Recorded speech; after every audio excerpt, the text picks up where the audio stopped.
Material é definido como qualquer componente no estado sólido que possa ser usado para atender a uma necessidade da sociedade. É claro que essa é uma definição bastante ampla e para nós entrarmos nos detalhes que a disciplina requer, nós precisamos compreender alguns aspectos químicos, principalmente no que dizem respeito às ligações e às interações dos elementos que constituem essas substâncias. Bem, vamos olhar algumas imagens e fazer uma pequena reflexão sobre o quão somos dependentes da tecnologia nesse início do século XXI. Se nós observarmos a imagem desse computador, nós perceberemos facilmente que a tecnologia pode mudar de uma forma brusca ao longo de pouco mais de 2 décadas. Mas toda essa tecnologia, ela decorre de um princípio básico, fundamentado nos microchips, que por sua vez fazem uso de transistores, que são componentes eletrônicos à base de semicondutores. Para que nós possamos entender a natureza dos semicondutores, assim como instrumentos e equipamentos como desde celulares até fornos de micro-ondas, células fotovoltaicas, nós precisaremos entender um pouco da química dos materiais. Então, vamos começar com uma história um pouco mais antiga, vamos começar da Idade da Pedra. Bem, no final da Idade da Pedra, classificado como período neolítico, ou Idade da Pedra Lascada, o homem começou a utilizar, embora de maneira muito arcaica, mas materiais, minerais, fazendo modificações físicas, modificações que faziam com que esses materiais pudessem ser utilizados nas mais diversas aplicações do dia a dia. Até que em algum momento, alguém conseguiu utilizar uma reação química para converter um material a outro. Foi percebido que ao aquecer uma rocha como essa, chamada malaquita, em forno suficientemente quente, em brasas, com energia suficiente para promover algum tipo de conversão, essa rocha era convertida em um metal brilhante. Esse metal, que nós conhecemos como cobre, constituiu um momento importante na pré-história. Isso porque foi um dos momentos marcantes em que se passou a utilizar o fogo de maneira controlada para fazer uma conversão química, gerando um material, gerando algo que é útil para uma aplicação na sociedade, uma aplicação no dia a dia. Naturalmente, os processos envolvendo a produção de cobre requereriam conhecimento do domínio do fogo, requeriam algumas técnicas que eram, de certa forma, misteriosas. Mas não se demorou muito para perceber que era possível fazer outras conversões, como, por exemplo, o cobre poderia ser convertido em uma liga metálica, que nós conhecemos como o bronze, mediante a adição de alguns elementos como o estânio e o arsênio. Esses elementos um pouco mais raros, um pouco mais difíceis de serem encontrados, mas se verifica na história que rotas de comércio bastante sofisticadas, como na região que hoje corresponde ao Afeganistão, permitiam que o bronze pudesse ser produzido.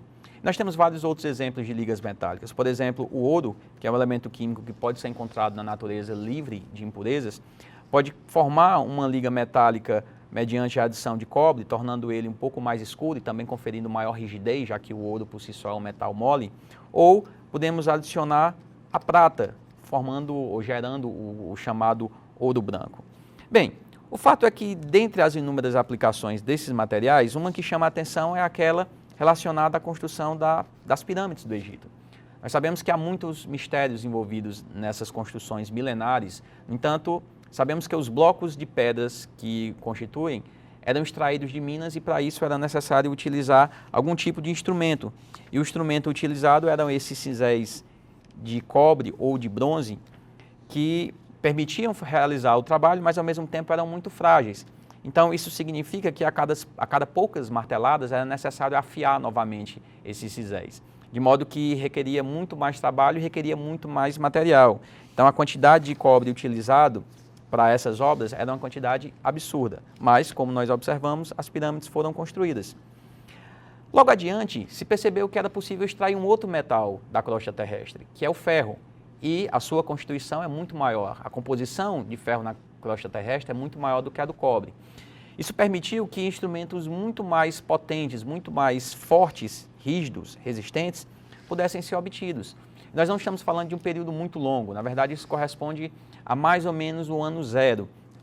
E a partir de então, inúmeros desenvolvimentos se deram com o uso do ferro e das suas ligas.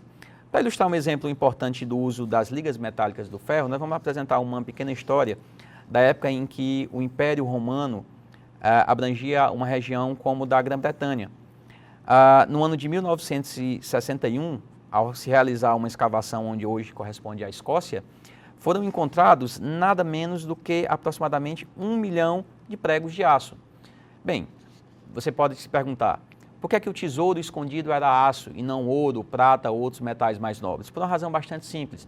O aço era um material, um metal, portanto um material bastante útil nas construções feitas pelo Império Romano. E ao precisarem recuar por conta das perdas que estavam tendo, eles não apenas queimaram tudo, os romanos também esconderam os pregos, que poderia conferir uma vantagem tecnológica importante para os seus inimigos. Ok. Uma forma também de mostrar a relevância dos metais, ainda falando do ferro, pode ser feita quando a gente atribui a imagem de um ferreiro. É comum nós assistirmos em filmes medievais alguém trabalhando com metais sendo forjados no fogo e depois aquecidos. Na verdade, essa é uma das profissões mais importantes e tem uma história interessante relacionada a isso, que é com uma espada chamada Excalibur, atribuída a um personagem mítico do rei Arthur. E essa imagem, que é muito retratada também em filmes, ela contrasta com o que geralmente era observado com muita frequência nas batalhas, que eram as espadas, as armas sendo quebradas. Isso porque a fabricação dos aços eficientes requeria muito trabalho e era uma atividade que não permitia se fabricar espadas em larga escala. De modo que existe um contraponto a isso, que é feito pelos samurais japoneses. E aí existe uma espada japonesa que é feita de um aço chamado de Tamahagami. Esse aço era formado a partir de uma fonte de ferro, que é a magnetita, extraída das areias escuras de ilhas do Oceano Pacífico, e essa magnetita era queimada junto com o carvão vegetal na forma de camadas e aquecida em fornos cerâmicos extremamente longos ao longo de diversos dias. Isso era um trabalho que requeria uma série de habilidades e certamente era relacionado com alguns aspectos míticos também. Mas o fato é que os samurais japoneses eles conseguiram um feito notável, que merece destaque. Ao produzirem esse aço, do ferro extraído da magnetita juntamente com o carbono do carvão vegetal, foi possível produzir um tipo de aço com constituição distinta em relação à composição de carbono. O chamado alto carbono é um tipo de metal mais maleável, enquanto o baixo carbono, uma liga, a liga de baixo carbono permitia que a espada ou qualquer outro instrumento tivesse uma estrutura mais rígida, enquanto o aço de alto carbono, por ser um pouco mais maleável, podia ser lapidado e, portanto, amolado. Então, essas espadas, por exemplo, tinham na sua extremidade o aço de baixo carbono, conferindo bastante resistência mecânica, enquanto nas extremidades tinham o aço de alto carbono, permitindo que as lâminas pudessem ser afiadas. E dentro dessa concepção de lâminas afiadas, a gente tem que lembrar que esse aço era muito nobre e não era uma técnica dominada por muitos. De modo que no auge da Revolução Industrial, por exemplo, era utilizado o ferro fundido e não o aço puro. E a gente pode utilizar um exemplo bem marcante de uma ponte construída na Escócia utilizando ferro.